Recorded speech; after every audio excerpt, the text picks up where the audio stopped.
Setiap kisah pasti diakhiri dengan bahagia ataupun sedih. Dalam episode kali ini, teror sang penunggu akan berkisah tentang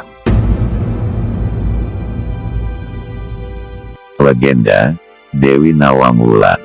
Benarkah Dewi Nawang Wulan berasal dari Kayangan? Simak terus kisah ini sampai selesai agar tidak gagal paham. Namun, sebelum lanjut pada kisahnya, silakan subscribe dulu channel ini, agar kalian tidak ketinggalan kisah-kisah legenda, sejarah, dan misteri selanjutnya.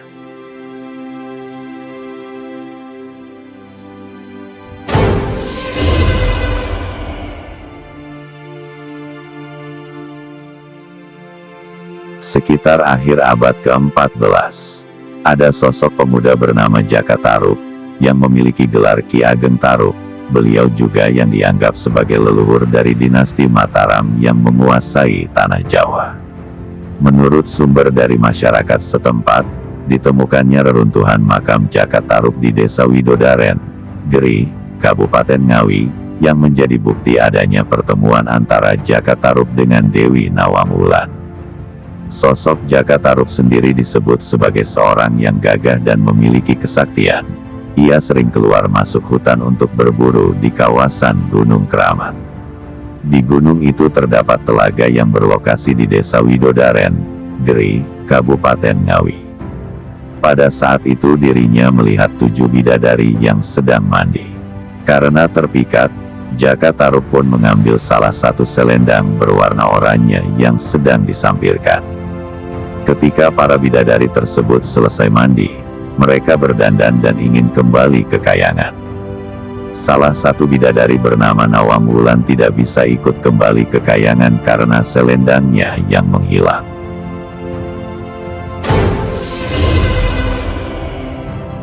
Ia pun akhirnya ditinggal oleh para temannya. Lalu, Jaka Tarub pun datang dan berpura-pura menolongnya. Dewi Nawang Wulan akhirnya ikut dengan Jaka Tarub. Singkat cerita, mereka berdua akhirnya menikah. Ini salah satu cerita legenda tentang kisah Jaka Tarub dengan 7 bidadari yang cukup populer di masyarakat Jawa. Namun benarkah Dewi Nawang Wulan berasal dari Kayangan? Simak terus kisah ini sampai selesai agar kalian tidak gagal paham. Ternyata sosok Dewi Nawang Wulan bukanlah berasal dari Kayangan, bukan juga seorang bidadari, melainkan hanya seorang perempuan cantik yang berasal dari tanah Sunda, yang dikenal dengan Tanah Prahyangan. Hal ini diungkap oleh Damar Sasyangka dalam novel sejarah Sabda Palon, Tonggak Bumi Jawa.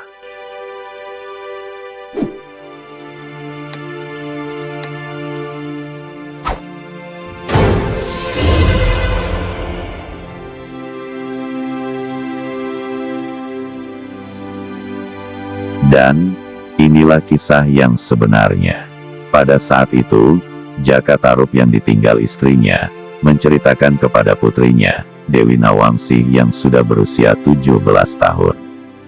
Kepada Nawangsi, Jaka Tarub atau Ki Ageng Tarub, menyatakan bahwa ibunya berasal dari tanah Sunda. Putrinya terkejut, karena selama ini beredar di kalangan masyarakat ibunya seorang bidadari dari langit. Dan menurut kisahnya, dari pernikahan Jaka Tarub dengan Dewi Nawang Wulan ini, ternyata melahirkan raja-raja khususnya di tanah Jawa. Kita flashback 17 tahun yang lalu.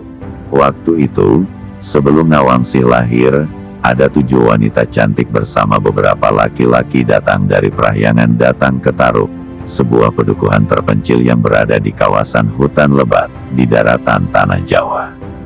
7 wanita ini adalah putri dari 3 orang Brahmana yang tinggal di Prahyangan. Ketiga Brahmana itu bernama Dang Hyang Raga Suci, Dang Hyang Langlang Wisesa, dan Dang Hyang Wulungan. Mereka semua mengaku memiliki ibu yang berasal dari Jawa.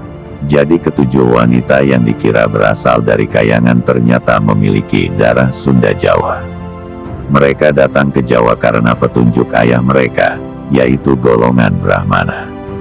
Menurut petunjuk gaib yang diterima, putri-putri mereka diperintah untuk menuju ke timur menuju tempat yang disebut Amajang Wulan Tinaruban, artinya di bawah cahaya bulan dan dinaungi Tarub.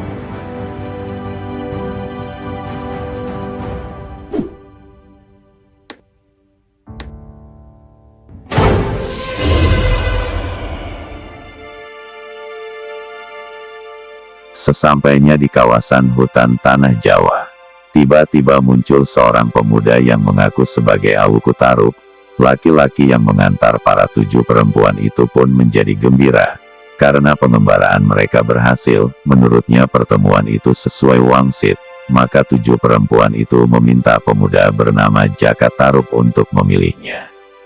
Jaka Tarub akhirnya memilih Rara Purwaci yang merupakan nama asli dari Dewi Nawang Wulan. Sementara, Rara Asri memilih untuk menemani sang kakak. Jaka Tarub memilih untuk menyembunyikan identitas 2 perempuan dari perahyangan tersebut. Kenapa? Hal ini karena putri yang berasal dari Brahmana yang menikah dengan ksatria. Bahkan Jaka Tarub identik berasal dari kaum Sudra, karena berasal dari desa terpencil. Akan mengalami kesulitan karena aturan dalam Dharma Sastra. Asal-usul Rara Purwaci yang tidak jelas membuat masyarakat mempercayai bahwa Rara Purwaci berasal dari kayangan, apalagi parasnya yang cantik rupawan seperti bidadari. Dari sinilah, masyarakat mengira Jaka Tarub menikahi bidadari dari kayangan itu, sehingga cerita rakyat itu turun-temurun sampai sekarang ini. Jaka Tarub waktu itu juga mengganti nama Rara Purwaci dengan nama Nawang Wulan. Nawang Wulan sendiri berarti menatap rembulan, sebab Hyangmu memang seperti rembulan yang memancarkan sinarnya dengan terang. Jelas Jaka Tarub kepada Nawangsi yang sudah beranjak gadis itu. Kelak, Nawangsi menikah dengan Bondan Kejawen yang merupakan pangeran dari Keling Majapahit. Petunjuk gaib dari Brahmana tersebut mulai menemukan titik terangnya.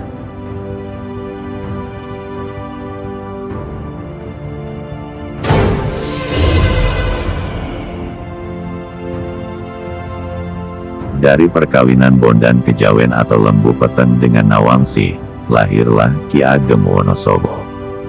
Dari Ki Ageng Wonosobo lahir Ki Ageng Getas Pendowo dan Dewi Roro Kasihan.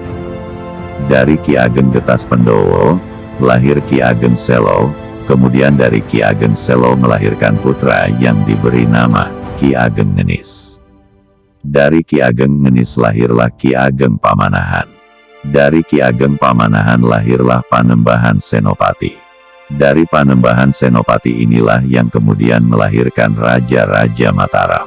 Berikut ini nama-nama dari ketujuh gadis yang datang ke Tarub, pedukuhan kecil yang berada di tengah hutan, yaitu Rara Purwaci dan Rara Asri. Rara Purwaci inilah yang nantinya menikah dengan Jaka Tarub, atau Ki Ageng Tarub. Mereka adalah putri dari Dang Hyang Raga Suci, Maharaja Sunda yang ke-26.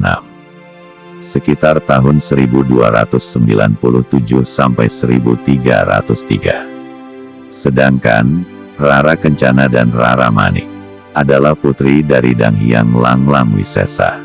Sementara, putri Rara Cinde, Rara Sati dan Rara Sindang adalah putri dari Dang Hyang Wulungan.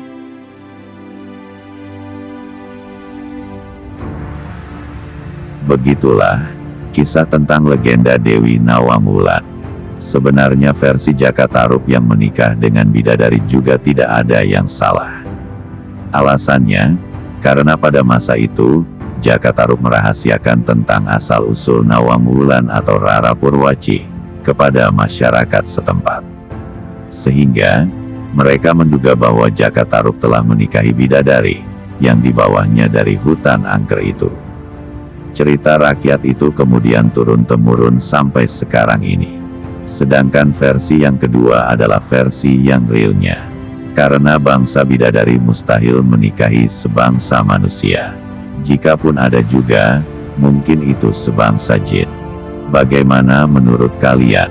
Jika suka dengan kisah ini silakan like, subscribe dan share ya. Semakin banyak share semakin banyak generasi penerus yang mengetahui tentang sejarah Dewi Nawang Wulan yang sebenarnya. Nantikan episode teror sang penunggu selanjutnya. Tetap di Teror sang penunggu.